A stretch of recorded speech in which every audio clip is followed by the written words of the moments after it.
to our discussion on the pelvic floor. I'm here with Dr. Elizabeth Brown and physical therapist Clarice Simpson. In this section, let's discuss how to care for your pelvic floor and ways to reduce risk of injuries. Clarice, what can patients do to improve their pelvic floor health? I think first of all, getting educated on what the pelvic floor does. First of all, just have a conversation with someone or your therapist as to what the pelvic floor does, right? Because it's internal, it's small muscles. We don't really know are we doing this right? Are we doing this wrong? So I feel like initially I always tell people go see a pelvic floor therapist because it's good to know that you're doing things the right way, right? Other than that, it's just a lot of it is I also talk to them about mindfulness because if we're tense, that definitely affects our pelvic floor. And just honestly, just get stronger. Like when we're doing any exercise is also like a pelvic floor exercise. So if you know how to properly use it, then any exercise can be a way to get your pelvic floor stronger. So, are there certain populations that are at greater risk for developing these problems, or is there a musculoskeletal condition or even a medical condition where you'd be more likely to develop this problem? Good question. So certainly, my patients who come through and have long-standing pelvic pain, it's not uncommon for me to see that they might have a history of endometriosis or like Crohn's disease or some long-standing gynecologic or um, GI history. If someone has a history of hip surgery, that could clue me into that potentially being connected to the pelvic floor. Certain athletic populations or athlete populations might be more predisposed to pelvic floor dysfunction, like weightlifters or gymnasts, trampolinists, where there's just a lot of pressure coming down on the pelvic floor. So I think, at least for our train athletic trainers and in our school systems, making sure we're talking to our athletes about those symptoms and not saying it's normal, and working with our young athletes on that is important. Is there anything that can be done to prevent them from these pelvic floor disorders from occurring in the first place? So it's not, I don't think, necessarily 100% preventable. I'm also not saying it's definitely going to happen, but I think catching it early. So that's why communication is important. And so even before our athletes, patients have symptoms, just making it known that, okay, if you're a weightlifter, there's, higher percentage of athletes who might experience urinary incontinence or fecal incontinence. If you're developing any of this, let us know. And then you can talk with a pelvic floor therapist about the ins and outs of when it's happening, how much you're lifting, how your breathing is coordinating with pelvic floor contraction. I'm not sure if you have.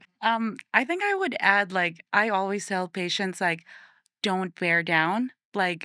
If you're try your best not to push down into your pelvic floor. I know it's a hard thing to imagine, but think of it as, for a lack of better explaining it, if you're really constipated and you're really trying to get that out of your body, just avoid those movements or that bearing down because that really puts so much stress on our pelvic floor, which causes a lot of lengthening of those muscles. And again, it's hard to say if we really can prevent it, but bearing down and really chronic constipation is one of the things that's very prevalent with patients with pelvic floor dysfunction. So, like not holding your breath and Yes, holding your breath is a little bit sticky because with someone that has if they're doing Olympic lifting, sometimes if someone is trained how to properly do a Valsalva maneuver, then holding your breath is totally fine. and just But explain what a Valsalva maneuver is. so Valsalva is basically let's say if you're really bracing your core, closing your basically your throat, you're really holding your breath. But if let's say if someone that's in sports and Olympic lifting, if they're doing a really heavy lift and then in that Olympic lifting world, it's called like one repetition maximum, where it's like your maximum like lift. These people do have to like hold their breath to really like promote like proper core activation. Along with that proper core activation means they have to like really engage their pelvic floor instead of like holding their breath and really like pushing down into their pelvis. Yeah. So we can talk about that more next time. I think many people are really not aware of that there are pelvic floor physical therapists. Clarice, can you explain a little bit about what pelvic floor PT offers? Yeah. So there's two ways to do it, right? So there's like an internal pelvic floor, like physical therapist that basically does like the internal assessment. From there, they'll check like if muscles are tight, if muscles are not functioning properly, or they're not getting activated properly.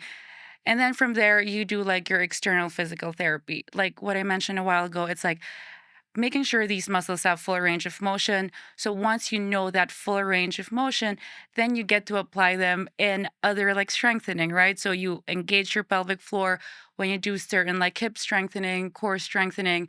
So it's basically pelvic floor physical therapy is having full range of motion on your pelvic floor and then applying it to like strengthening. And, what exercises in particular might target the pelvic floor? I know everyone talks about Kegels, but it's not all about Kegels, guys. There's more to pelvic floor than Kegels.